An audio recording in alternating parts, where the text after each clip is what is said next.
গ্রামের মেয়ে ও বাঘের রোমাঞ্চকর গল্প। একটি নির্জন গ্রামে, যেখানে প্রকৃতি তার সমস্ত সৌন্দর্য উজাড় করে দিয়েছে, সেখানে বাস করত কিরণী নামে এক সাহসী মেয়ে। কিরণী ছিল গ্রামের সবার প্রিয়। সে যেমন বুদ্ধিমতী, তেমনই ছিল তার অদম্য সাহস। গ্রামের পাশ দিয়ে ঘন জঙ্গল। সেই জঙ্গলে ছিল নানা বন্যপ্রাণী, আর একদিন সেই জঙ্গল থেকে গ্রামে ঢুকে পড়ে একটি বর্ষড রয়েল বেঙ্গল বাঘ। সন্ধ্যা হয়ে আসছিল, আকাশে লাল সূর্যের রং মিশে যাচ্ছিল ধীরে ধীরে। গ্রামের মানুষজন দিনের কাজ সেরে বাড়ি ফিরছিল।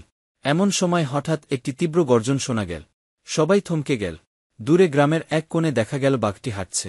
আতঙ্কে লোকজন দিশেহারা হয়ে দৌড়াদৌড়ি শুরু কর। কিরণী তখনই বুঝল, এভাবে চলতে থাকলে বাঘটি ভয় পেয়ে আরও আগ্রাসী হয়ে উঠতে পারে। সে নিজের ধৈর্য বজায় রেখে ভাবতে শুরু করল, কিভাবে বাঘটিকে জঙ্গলে ফিরিয়ে নেওয়া যায়।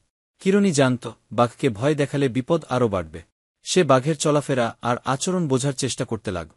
বাঘটি সম্ভবত জঙ্গলের পানির অভাবে গ্রামের দিকে চলে এসেছিল। কিরণী জঙ্গলের দিকে নজর দিল এবং দেখল, গ্রামের পাশে থাকা একটি শুকনো নদী এই সমস্যার মূল কারণ। সে এক ঝুড়ি মাংস সংগ্রহ করল, যাতে বাঘটিকে সহজেই নিজের দিকে আকর্ষণ করতে পারে। এরপর সে গ্রামের এক কোণে বাঘটির দিকে এগিয়ে গেল।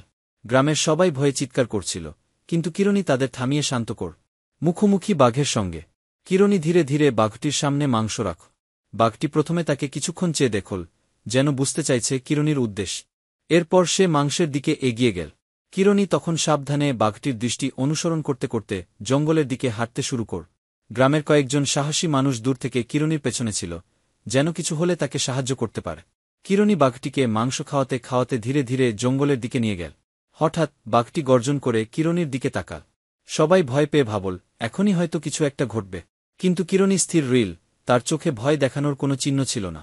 সে নরম গলায় বলল, তুমি জঙ্গলে ফিরে যা। এখানে তোমার জন্য সঠিক জায়গা নয়। বাঘটি কিরণীর শান্ত ভাব দেখে যেন মুগ্ধ হয়ে গেল। বাঘটি মাংস খেতে খেতে জঙ্গলের গভীরে চলে গেল। কিরণী ধীরে ধীরে পেছনে ফিরল এবং গ্রামের সবাই তার সাহসের প্রশংসা করতে লাগল। এরপর থেকে গ্রামবাসী কিরণীর নেতৃত্বে জঙ্গলের পাশের নদীটি পুনরুজ্জীবিত করার কাজ শুরু করল, যাতে বন্যপ্রাণীরা জল ও খাবারের অভাবে গ্রামে না আসে। কিরণীর এই সাহসিকতা আর দূরদর্শিতা গ্রামবাসীর জন্য একটি শিক্ষার গল্প হয়ে রইল। শিক্ষা, প্রকৃতির সঙ্গে সহাবস্থান করাই সবচেয়ে বড় বুদ্ধিমত্তা।